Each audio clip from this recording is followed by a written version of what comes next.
The transport shuttle's atmospheric processors wheezed their final protest as the vessel settled into Stellar Heights Academy's pristine docking bay, their recycled air carrying the metallic tang of overworked filtration systems and the faint scent of human anxiety. Nora Blackstone pressed her palm against the viewport's cool surface, watching the Academy's impossible architecture unfold before her, like a fever dream of crystalline spires and flowing bioluminescent walls that seemed to breathe with their own inner light. Everything about this place spoke of wealth beyond imagination, gravity fields that adjusted seamlessly to accommodate dozens of species, atmospheric zones that shifted imperceptibly to maintain optimal conditions for beings whose very existence defied the harsh realities she'd grown up accepting as universal constants. The docking bay alone was larger than most settlements on Kepler-7, its polished surfaces reflecting the soft glow of artificial suns that had never known the struggle of maintaining fusion reactions with jury-rigged equipment and desperate hope. Her duffel bag contained the sum total of her worldly possessions: 3 changes of clothes patched with fabric scavenged from decommissioned spacesuits, a collection of multi-tools worn smooth by years of emergency repairs, and the scholarship notification that still felt like someone else's mail delivered to the wrong address. The document bore official seals from organizations she'd never heard of, promising educational opportunities that seemed designed for a different species entirely, one that hadn't learned to calculate atmospheric pressure ratios while their world slowly poisoned itself around them. Kepler-7 had been a monument to humanity's stubborn refusal to accept that some environments were simply too hostile for sustained civilization. The mining colony had clung to existence through sheer bloody-minded determination, its inhabitants growing hard and practical under the weight of gravity that compressed bone density and atmospheric conditions that made every breath a conscious decision to continue living. Children there learned to repair life support systems before they mastered basic arithmetic, because mathematics became irrelevant when the oxygen processors failed, and you had 6 minutes to solve problems that would determine whether everyone you'd ever known would see another sunrise. The Academy's main corridor stretched before her like a cathedral dedicated to academic pursuits, its walls displaying holographic artwork that shifted and flowed in response to the emotional states of passing students. Nora's practical mind immediately began cataloging the technology required to maintain such elaborate systems: the processing power, the energy consumption, the backup protocols necessary to prevent total failure when the inevitable malfunctions occurred. On Kepler-7, anything that complex would have been considered an unacceptable liability, a pretty distraction that diverted resources from the essential business of staying alive. Her fellow students moved through the space with the fluid grace of beings who'd never questioned their right to exist in such luxury, crystalline entities that sang harmonious melodies when they walked, gaseous beings whose forms shifted through rainbow spectrums that probably corresponded to complex emotional states, and plant-like students whose photosynthetic processes seemed to actually improve the corridor's atmospheric composition. They spoke in languages that sounded like music, mathematics, and poetry simultaneously, their conversations touching on theoretical concepts that existed purely for intellectual satisfaction rather than immediate survival applications. "You must be the new scholarship student."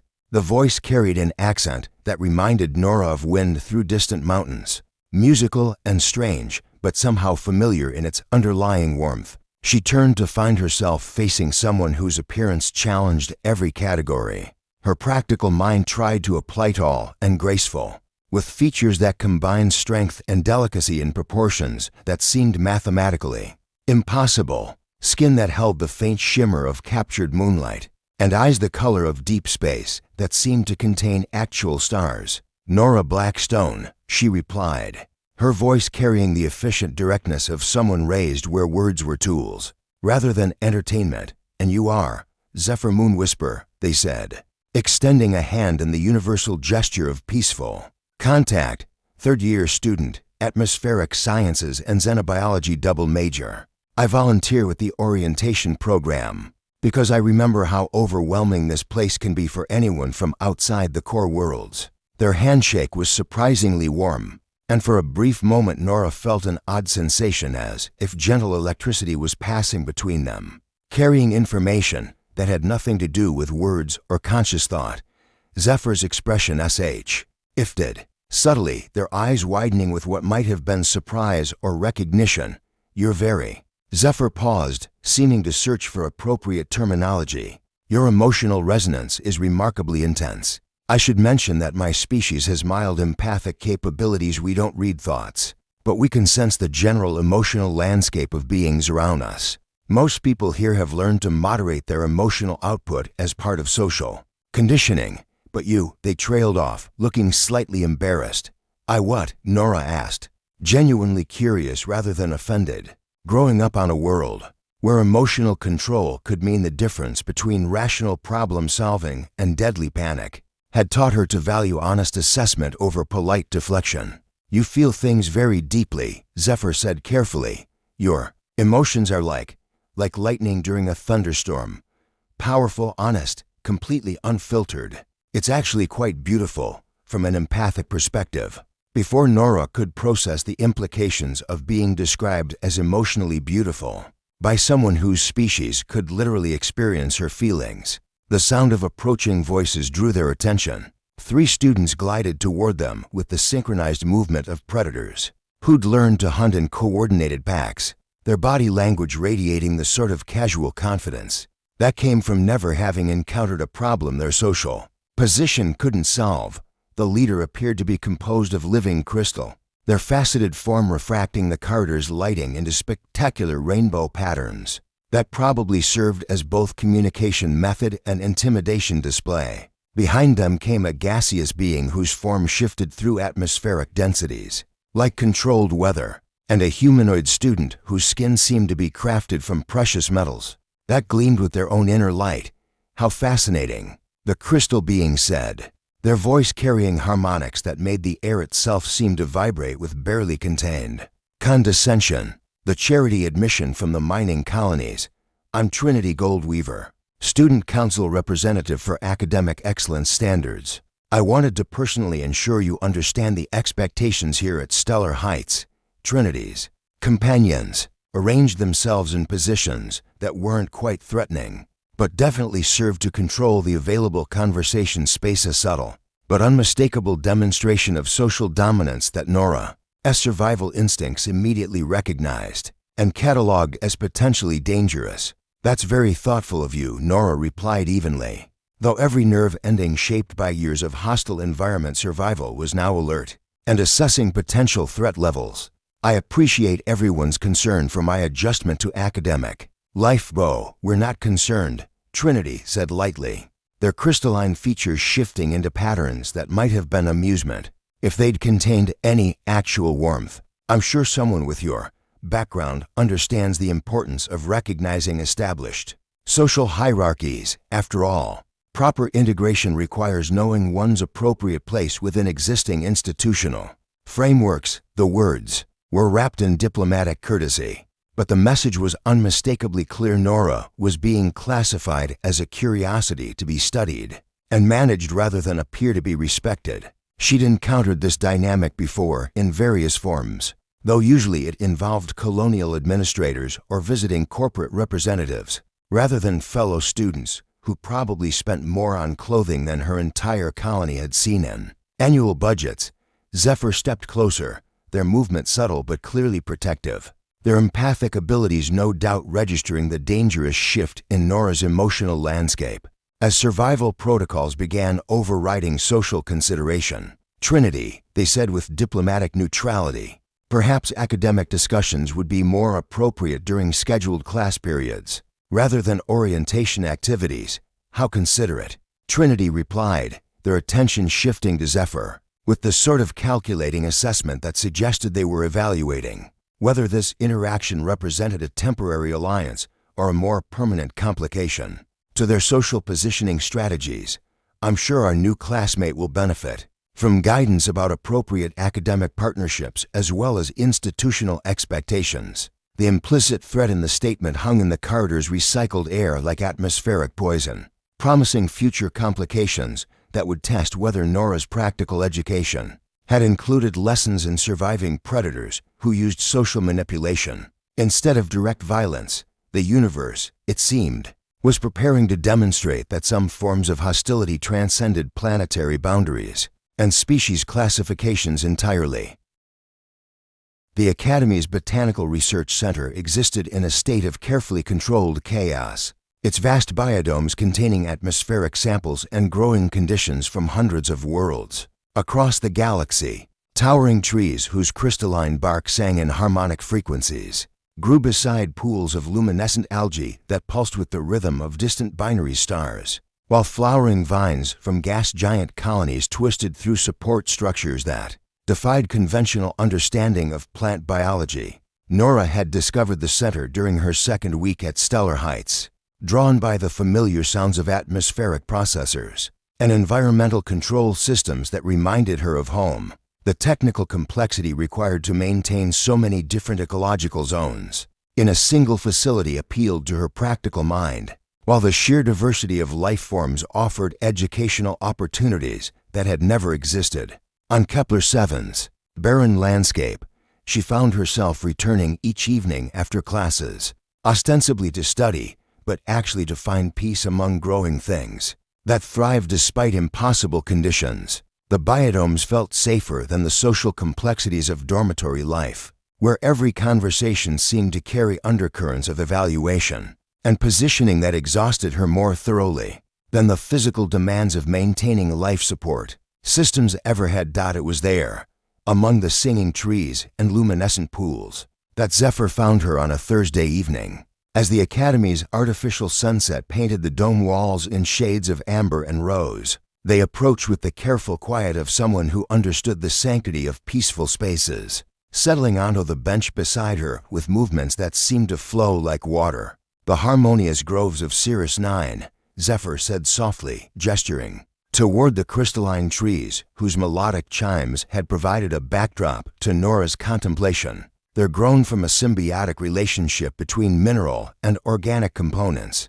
The trees actually process atmospheric gases and convert them into harmonic frequencies that help maintain atmospheric pressure in our floating cities. The resonance patterns must be incredibly complex," Nora observed, her technical mind immediately grasping the engineering implications.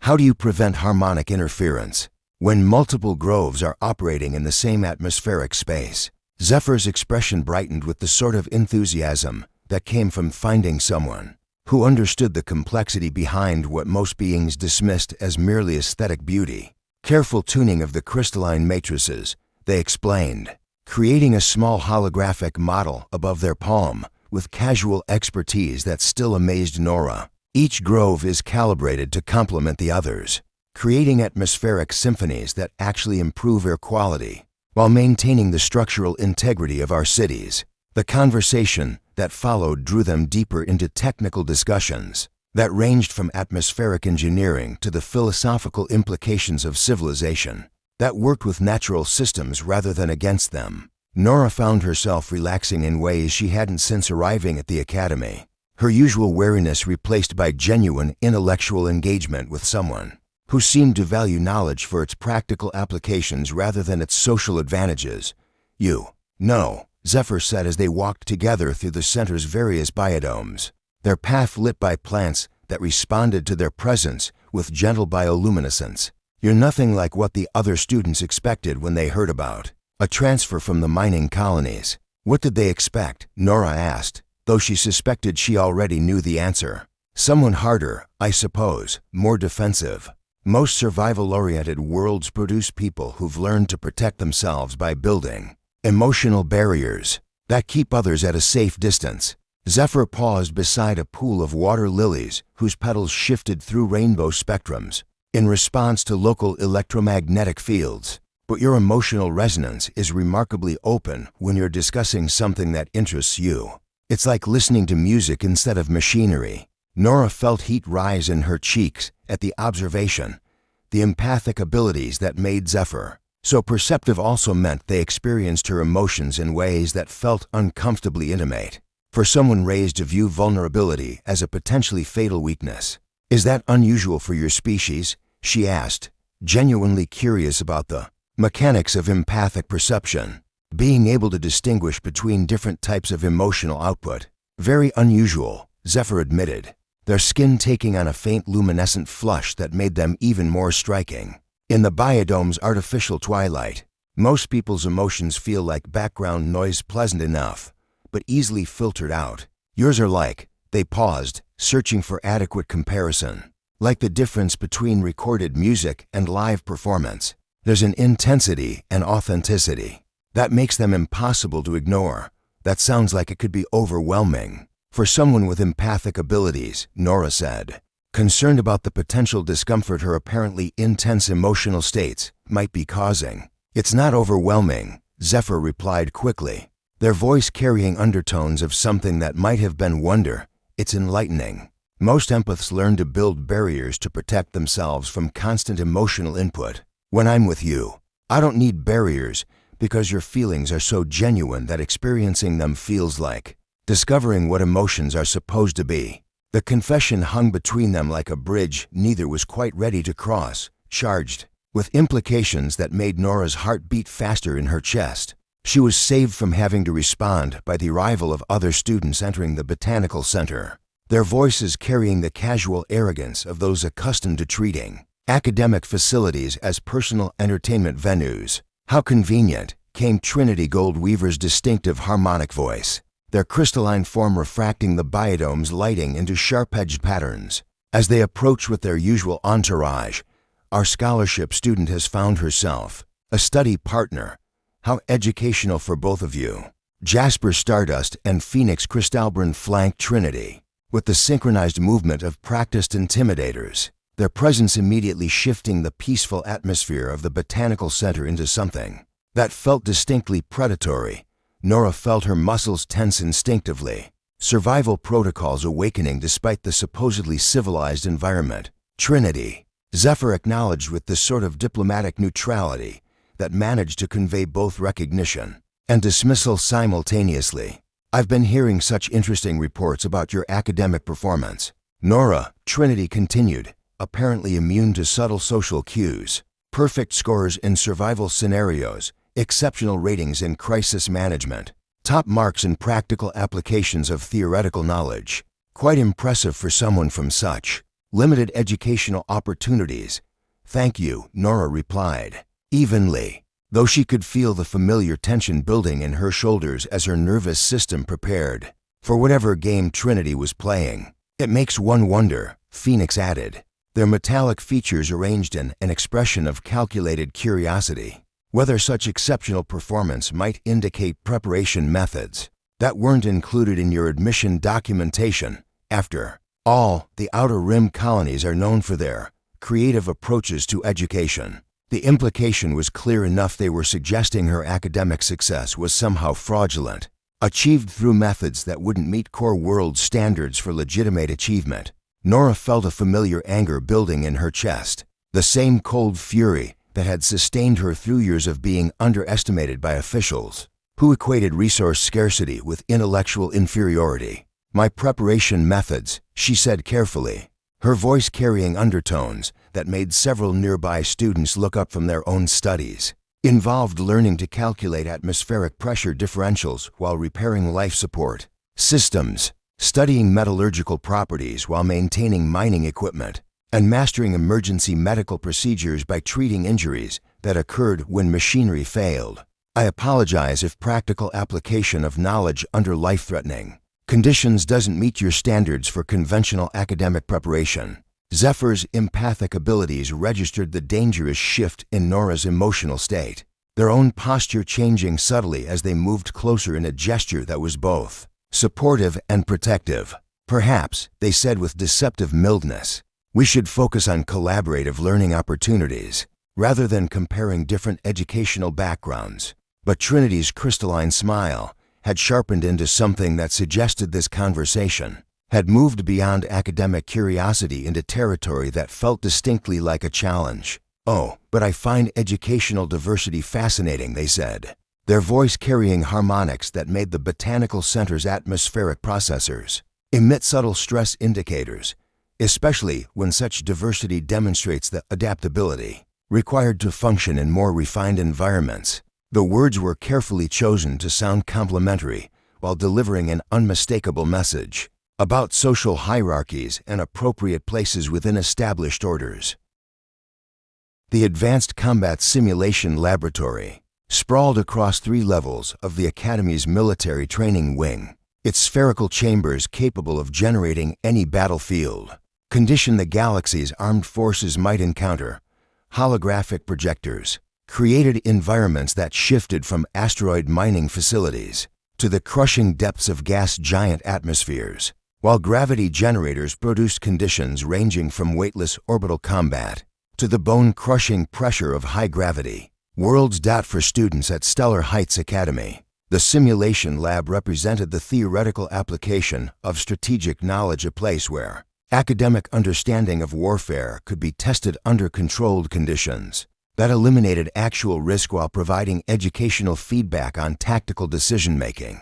Most exercises proceeded with the choreographed precision of elaborate academic demonstrations, where predetermined scenarios allowed students to display their mastery of established protocols. Today's exercise would prove different. Nora stood at the chamber's edge, watching her classmates organize themselves into teams with the predictable social dynamics that had characterized every group activity since her arrival. Trinity Goldweaver naturally assumed command of the most prestigious squad, their crystalline form already shifting through light patterns that suggested tactical analysis and strategic planning.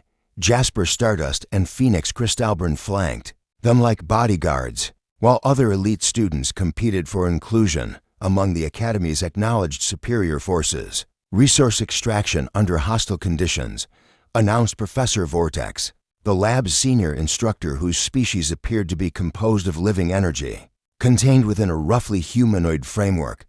Teams of 4 will secure valuable materials while defending against environmental hazards and automated opposition. Standard protocols apply. Electromagnetic pulse weapons indicate incapacitation. Gravity fields simulate injury states, and atmospheric exposure results in mission failure. The chamber began its transformation around them, holographic generators creating a convincing replica of a damaged mining station. Suspended in the vacuum of space, broken machinery provided cover positions while sparking electrical systems created genuine hazards that could deliver uncomfortable but non-lethal shocks to careless participants. Emergency lighting flickered intermittently, and the sound of escaping atmosphere provided an undercurrent of tension that spoke to every survival instinct Nora possessed. Form your teams. Professor Vortex continued, his energy-based form pulsing with patterns that indicated professional anticipation. Remember, the simulation is based on actual combat scenarios documented by colonial defense forces. Theoretical knowledge alone will not ensure mission success. Nora watched the familiar social choreography unfold, species affiliations, economic backgrounds, and family connections determining partnerships rather than tactical compatibility or complementary skill sets. When the grouping process concluded, she found herself standing alone, the mathematical remainder in an exercise designed for cooperative effort. Cadet Blackstone, Professor Vortex observed with the sort of professional neutrality that suggested he'd witnessed this dynamic countless times before. You'll be assigned to Team Alpha for this exercise. Team Alpha, Trinity's group. Nora felt her stomach clench as she realized she'd been placed with the 3 students who'd made her academy experience subtly miserable since her arrival. Across the chamber, she caught Zephyr's concerned expression and managed a slight nod to indicate she could handle whatever complications were approaching. How wonderful, Trinity said as Nora approached their staging area, their voice carrying false enthusiasm that deceived absolutely no one. Our practical education specialist can demonstrate those survival techniques we've heard so much about. Just assign me a position and tell me the objectives, Nora replied evenly, checking her simulation equipment with the methodical thoroughness of someone accustomed to ensuring critical systems function properly before depending on them. What we need, Phoenix said, their metallic features arranged in an expression of condescending patience, is for you to understand that this exercise requires coordination and sophisticated tactical thinking. Perhaps you could observe our methods rather than improvising with whatever crude techniques you learned on your mining world.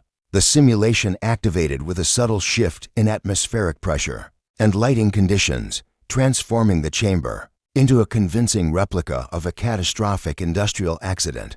Their objective, a cache of rare processing cores, lay at the facility's center, protected by automated defense systems and increasingly dangerous environmental hazards that would test both technical skill and crisis management abilities. Standard formation, Trinity announced, apparently assuming command through social precedence rather than demonstrated tactical expertise. Phoenix takes point position.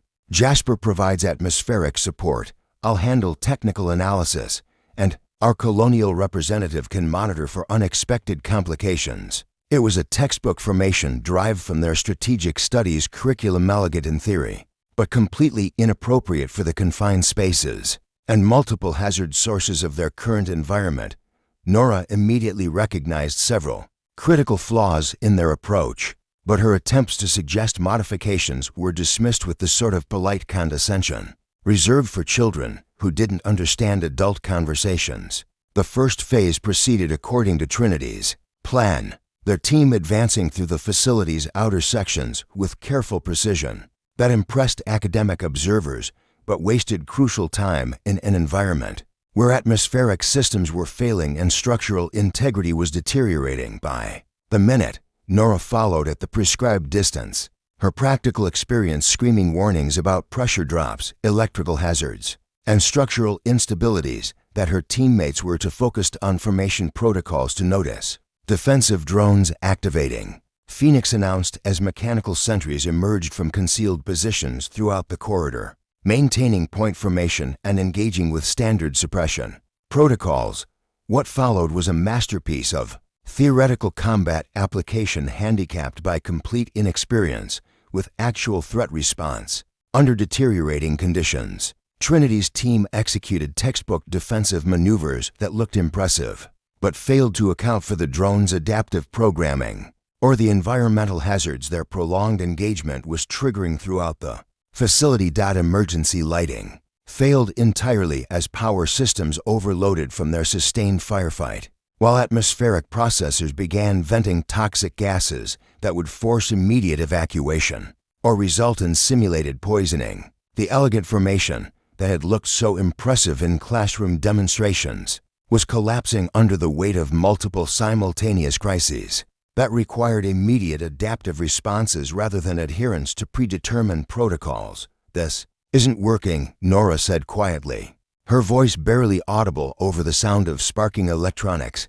and automated defense systems. "We need to move faster. Use the environmental hazards to disable the drones instead of fighting them directly, and reach the objective before atmospheric failure makes the mission impossible." "We're following established tactical doctrine," Trinity replied sharply, their crystalline form flickering with stress patterns as the simulation's difficulty escalated around them. "Perhaps you could trust that those of us with proper military education understand strategic requirements better than someone whose training involved repairing mining equipment." It was the dismissal that finally triggered something dangerous. In Nora's carefully controlled emotional landscape, months of subtle condescension, weeks of social isolation, and years of being underestimated by people who'd never faced genuine consequences for failure crystallized into a moment of absolute clarity. These three students, for all their theoretical knowledge and social advantages, were about to fail a simulation based on conditions she'd lived through since childhood.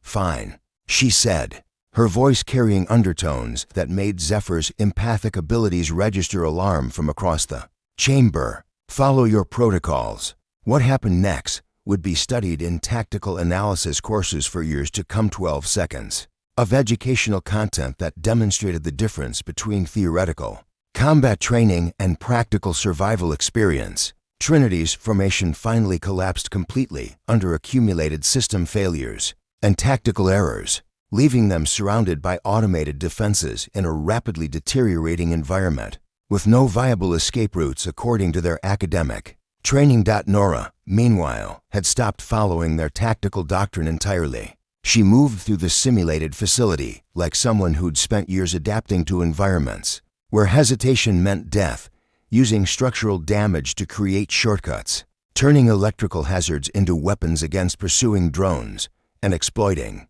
atmospheric failures to access areas her teammates couldn't reach through conventional approaches. When Trinity's team found themselves cornered by their own strategic limitations, when their careful protocols proved inadequate for the sort of adaptive problem-solving required in genuinely hostile environments, they discovered that dismissing practical experience as primitive had been a potentially fatal miscalculation.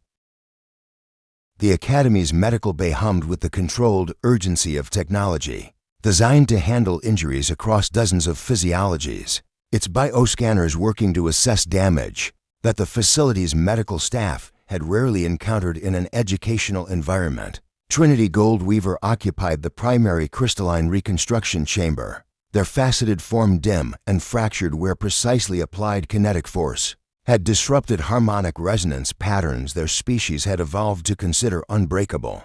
Through physical means, adjacent chambers contained jasper stardust, whose gaseous form was slowly reconstituting under carefully controlled atmospheric pressure, after experiencing what their medical records described as sudden molecular dispersion due to targeted disruption of cohesive bonds, and Phoenix crystalburn, whose metallic skin required cellular regeneration therapy where impact trauma had exceeded their species' considerable tolerance for kinetic energy absorption. Dean Solaris Nightfall stood before the observation windows, their ancient features seeming to contain actual starlight beneath translucent skin, reviewing incident reports with the sort of methodical precision that came from centuries of administrative experience in environments where academic theory occasionally collided with practical reality. The Dean's species existed partially outside normal temporal flow, which meant they perceived events from multiple perspective points simultaneously, a useful trait when investigating incidents that seemed to challenge conventional understanding of cause and effect. 12 seconds, the Dean said softly, their voice carrying harmonics that made the medical bay's atmospheric processors adjust their frequency output in sympathetic response. From initial physical contact to complete incapacitation of 3 elite students, no weapons beyond standard simulation equipment, no enhancement technology, no support systems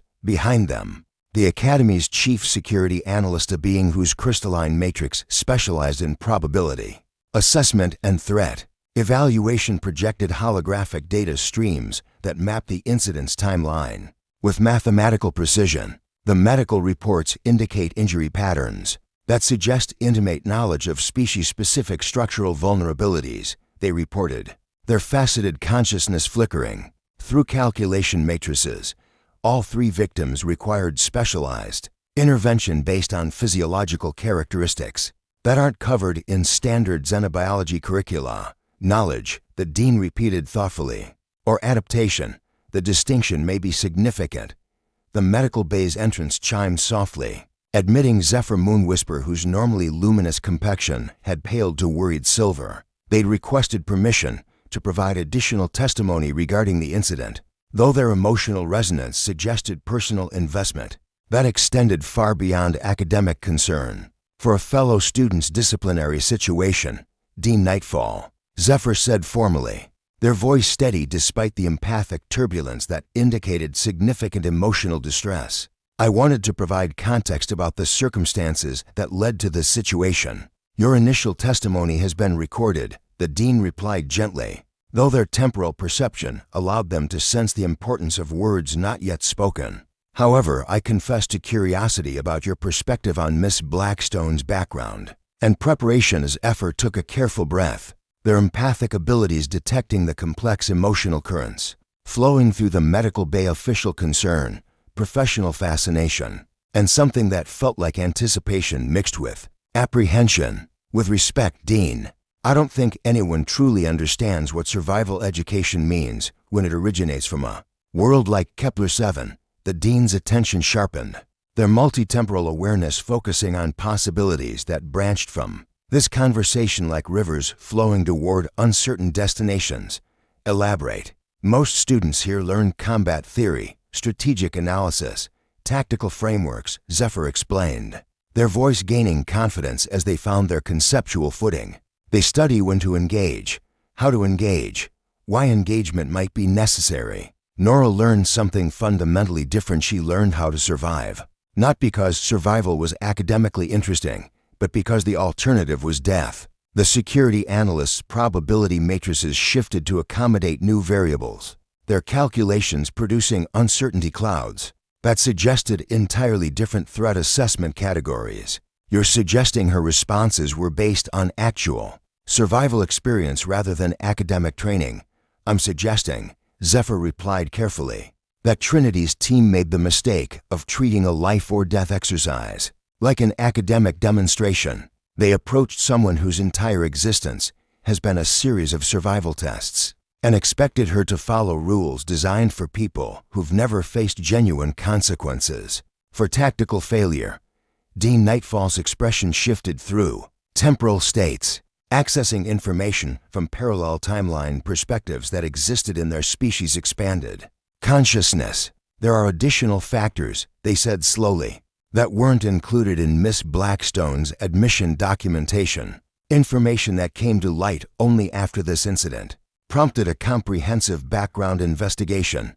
The holographic display shifted, showing documentation that made both Zephyr and the security analyst straighten with sudden attention. Medical records, colony incident reports, emergency response files, a data trail that painted a picture far more complex than a simple mining colony scholarship recipient. Nora Blackstone, the dean continued, accessing files that required clearance levels few beings in the galaxy possessed, is the sole survivor of the Kepler-7 atmospheric cascade failure that occurred 7 years ago. 1,500 colonists died when primary life support systems suffered total breakdown during an unprecedented solar storm event.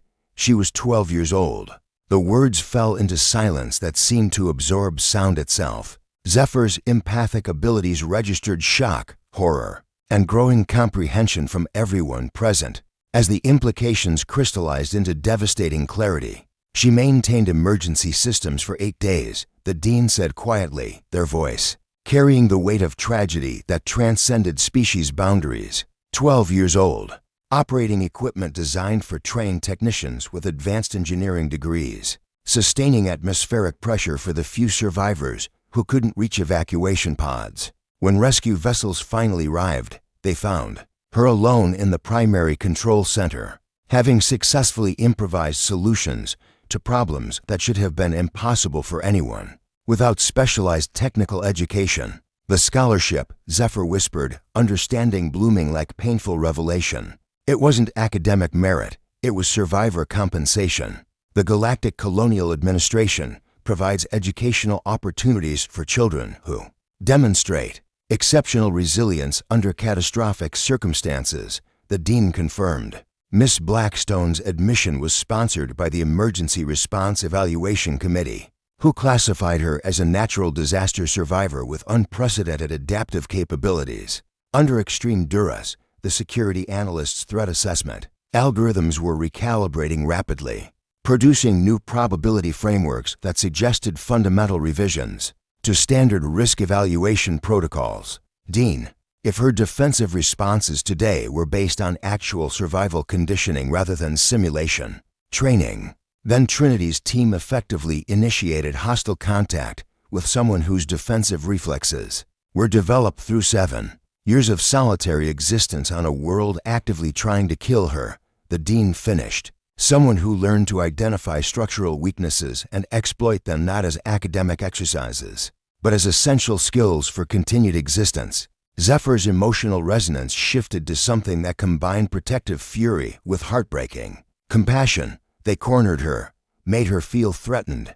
After everything she survived, they triggered survival responses that were never meant for social situations. The question now, Dean Nightfall said, their temporal perspective revealing multiple possible futures, branching from this moment like probability rivers, is how the Academy should respond to a situation where our most privileged students discovered that academic superiority becomes irrelevant when confronted by someone whose education came from the universe's most practical and unforgiving instructional methods. The medical bay's monitoring systems indicated that Trinity was beginning to regain consciousness, their crystalline matrix stabilizing as harmonic resonance returned to functional parameters.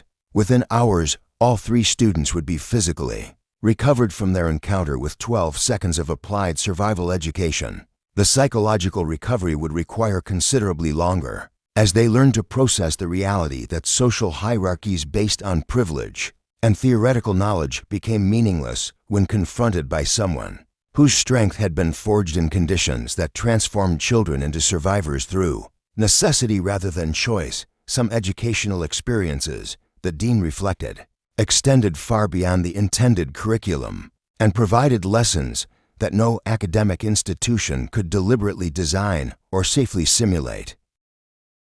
The Academy's observation deck stretched across the cosmos like a transparent bridge between worlds, its crystalline walls offering an unobstructed view of the Andromeda Nebula's eternal dance of creation and destruction. In the quiet hours between evening meals and mandatory study periods, the space remained largely empty, a sanctuary of starlight and silence that had become sacred ground for 2 souls learning to navigate the space between survival and trust. Nora stood at the deck's far edge, her reflection ghosted against the nebula's swirling colors, while behind her the soft approach of familiar footsteps announced Zephyr's arrival. Their presence had become as essential to her emotional equilibrium as atmospheric processors were to life support systems, though she was still learning to accept the vulnerability that came with allowing someone past defenses she'd spent years perfecting. The review board reached their final decision, Zephyr said quietly, settling beside her with movements that seemed to flow like gentle currents. Complete exoneration, with formal recognition for exemplary crisis response and proportional defensive action under perceived threat conditions. That's diplomatic language for please don't mention that.